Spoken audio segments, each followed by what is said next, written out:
नमस्कार। मैं कीर्ति पांडे भावराव देवरस सरस्वती विद्या मंदिर नोएडा से।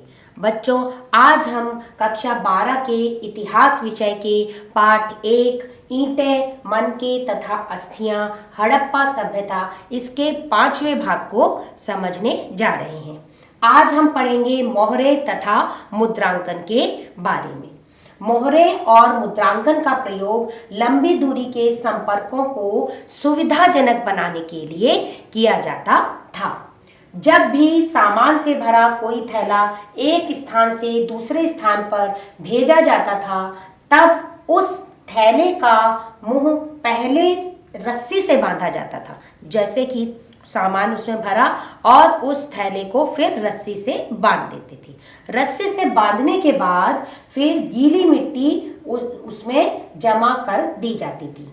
गीली मिट्टी उसमें रखते थे और एक या अधिक मोहरों से उसे फिर दबाया जाता है। मोहर होती स्टैंप, उससे उसे दबाया जाता था। या तो एक मोहर लगी है कहीं मिली है और या फिर कहीं 2 मोहरें भी लगी मिली हैं, तो इसीलिए 1 या 2 मोहरों से उसे दबाया जाता था, जिससे मिट्टी पर मोहरों की छाप पड़ जाती थी। यदि थैले का अपने गंतव्य स्थान तक पहुंचने तक मुद्रांकन सही रहता था, तो इसका अर्थ होता था कि थैले के साथ किसी ने छेड़छाड़ नहीं की है। गीली मिट्टी क्या पहले थैले को बंद कर देते थे, फिर उसको उसमें गीली मिट्टी लगाते थे, स्टैंप लगाते थे, और अगर जिस स्थान तक उसको पहुंचना होता था वहां तक जाने तक स्टैंप बिल्कुल सही रहती थी। इसका मतलब यह होता था कि उस थैले के साथ किसी ने किसी प्रकार की छेड़छाड़ नहीं की है। आगे, मुद्रांकन से प्रेषक की पहचान भी होती थी। जो भेजने वाला व्यक्ति था उसकी भी पहचान उसमें होती थी, क्योंकि उसमें नीचे कुछ लिखा होता था। या तो उनका कोई चिन्ह होता होगा भेजने वाले का, क्योंकि वहाँ की लिपि अभी तक पढ़ी नहीं जा चुकी है, तो इसीलिए हमें ये बात क्लियर नहीं है। तो शायद उस व्यक्ति का जो भी चिन्ह जो स्टैंप में लगा होता था वह उसकी पहचान रहता होगा, ऐसा पुरातत्वविद मानते हैं। तो मुद्रांकन से भेजने वाले मतलब प्रेषक की पहचान भी होती थी। आगे बच्चों, एक रहस्यमय लिपि। वहाँ की लिपि रहस्यमयी है क्योंकि हम वहाँ की लिपि के बारे में विस्तार से नहीं जान पाए हैं, तो इसीलिए इसे रहस्यमय लिपि कहा जाता है। सामान्यतः यहाँ की मोहरों पर एक पंक्ति में कुछ लिखा मिला है, जो कि मालिक का नाम व उसकी पदवी को दर्शाता है, ऐसा पुरातत्वविद मानते हैं। विद्वानों का मानना है कि इन पर बने चित्र, इन पर अधिकतर चित्र बने हैं, तो अधिकतर जानवरों के चित्र ही मिले हैं, तो यह संकेत करता है कि यहाँ के निवासी अनपढ़ होंगे। इसीलिए शायद उन वर्ण और स्वर उनको पद की जानकारी नहीं थी, अक्षर उन्हें लिखने नहीं आते थे, इसीलिए वे जानवरों के चित्र बनाते थे, उसमें लगाते थे। और अधिकांश अभिलेख जो है वो बहुत ज़्यादा संक्षेप में है, तो यह है इसका कारण। और सबसे लंबा जो अभिलेख मिला है उसमें केवल 26 चिन्ह है। यहाँ की जो लिपि है वो अभी तक पढ़ी नहीं जा सकी है, और इसका यह कहा जाता है कि निश्चित रूप से वहाँ पर वर्णमाला नहीं होगी। यहाँ की लिपि पढ़ी नहीं जा सकी है, पर यह पुरातत्वविद मानते हैं, मतलब उन्होंने यह स्पष्ट कर दिया है कि यहाँ निश्चित रूप से कोई वर्णमाला नहीं होगी। अब क्यों कि वर्णमाला नहीं थी, इसीलिए यह लिपि में जो प्रत्येक चिन्ह स्वर अथवा व्यंजन को नहीं दर्शाता। जो चिन्ह वहाँ पर बने हुए मिले हैं मोहरों में या अन्य कहीं स्थानों में, वो जो चिन्ह हैं वो स्वर और व्यंजन को नहीं दर्शाते हैं, क्योंकि इनमें चिन्हों की संख्या कहीं अधिक है। जो चिन्ह मिले हैं वो बहुत सारे मिले हैं, और कितने मिले हैं? 375 से 400 के बीच इन चिन्हों की संख्या है। और ऐसा लगता है कि यह लिपि दाईं से बाईं ओर लिखी जाती होगी। जैसे हम लोग बाईं से दाईं ओर लिखते हैं, लेकिन वो लोग दाईं से बाईं ओर, राइट टू लेफ्ट लिखते थे, हम लोग लेफ्ट टू राइट लिखते हैं। तो इस प्रकार वे लिखते थे। क्योंकि इसका कारण, क्योंकि मोहरें दाईं ओर अधिक, मोहरें जो मिली हैं उनमें दाईं ओर अधिक स्थान है और बाईं ओर संकुचित स्थान है। इसीलिए पुरातत्वविद इस निष्कर्ष पर पहुंचे हैं कि वे राइट टू लेफ्ट लिखते होंगे, हमसे उल्टा लिखते थे, है ना। हम लेफ्ट से राइट लिखते हैं लेकिन वो राइट से लेफ्ट की ओर लिखते होंगे।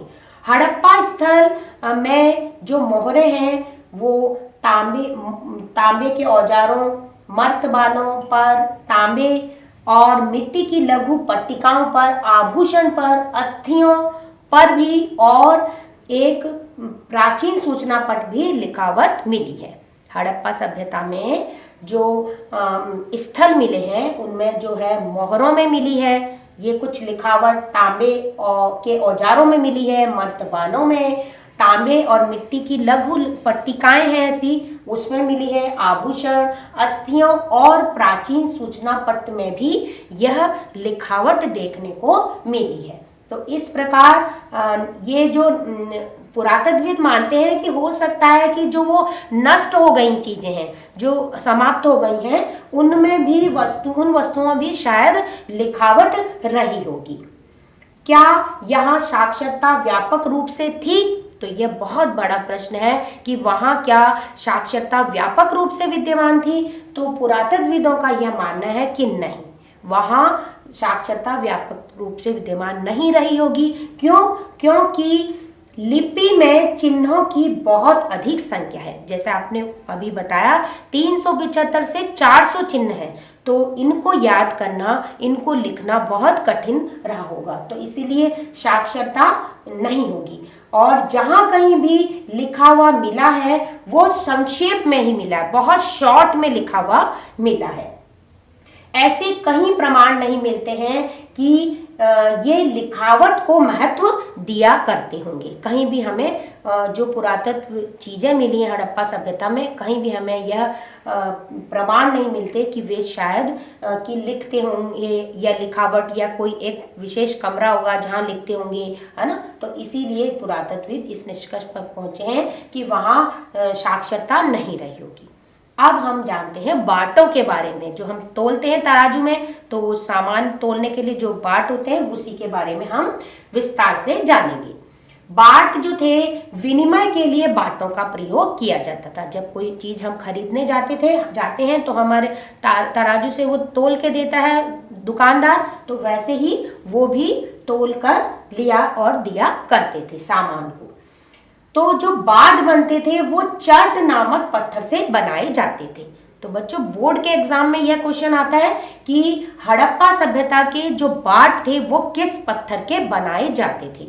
तो चट नामक पत्थर से हड़प्पा सभ्यता के लोग बाट बनाते थे। ये किसी भी तरह के चिन्ह से रहित होते थे, किसी भी प्रकार का वे चिन्ह का इसमें प्रयोग नहीं करते थे। ये दोनों अलग अलग शब्द हैं बच्चों। वे इसमें किसी भी प्रकार का न तो ऊपर न साइड में कहीं कोई चिन्ह का प्रयोग नहीं करते थे। और ये जो है घनाकार होते थे। ये कीवर्ड आपको पता होगा बच्चों, आपने मैथ्स में ये पढ़ा होगा। ये इस शेप में ये बाट होती थी। इनके जो निचले मानदंड द्विआयामी होते थे। निचले जो आयाम थे वो द्विआयाम थी, जबकि जो ऊपरी मानदंड थे ऊपर वो दशमलव प्रणाली के अनुसार बनाए जाते थे, तो का अनुसरण करते थे, है ना। तो इस प्रकार वे द्विआयामी होते थे। और आगे बच्चों, छोटे बाटों का प्रयोग आभूषण, जैसा कि हम अभी हमारे देखते हैं, हम जब आभूषण या कोई ऐसी महंगी चीज लेने जाते हैं तो हम छोटे छोटे बाट होते हैं उसमें, तो छोटे बाटों के लिए का प्रयोग आभूषण और मन के तोलने के लिए करते थे, और बड़े बाटों का प्रयोग भारी वस्तुओं को तोलने के लिए वे लोग करते थे। तो इस प्रकार, और यहाँ धातु के बने तराजू के पलड़े मिलने हैं। धातु के बने हुए जो तराजू के एक पलड़ा दूसरा पलड़ा ऐसे मिले हैं। तो वो पूरा मिला हुआ जॉइंट नहीं मिला है, लेकिन वो पलड़े मिल रहे हैं, तो उससे पता चलता है कि ये लोग बाटों का प्रयोग करते थे और उसी के पास बाट मिले हैं, मतलब उस जो पलड़े हैं उनके पास। और तो ये सिद्ध होता है कि विनिमय के लिए तराजू और बाटों का वे प्रयोग करते होंगे। और छोटी चीजों के लिए छोटे बाट होते थे, सॉरी, जो कीमती वस्तुएं थी जैसे आभूषण मन के, उनके लिए छोटे बाटों का प्रयोग करते थे। और जो भारी वस्तुएं थी जैसे लोह इस्पात, जैसे कि अनाज, तो वो भारी थे, तो उनका लिए वे बड़े बड़े बाटों का प्रयोग किया करते होंगे, ऐसा पुरातत्वविद मानते हैं। तो बच्चों, आज का भाग समाप्त हुआ, अगले भाग में फिर मिलेंगे। धन्यवाद, नमस्कार।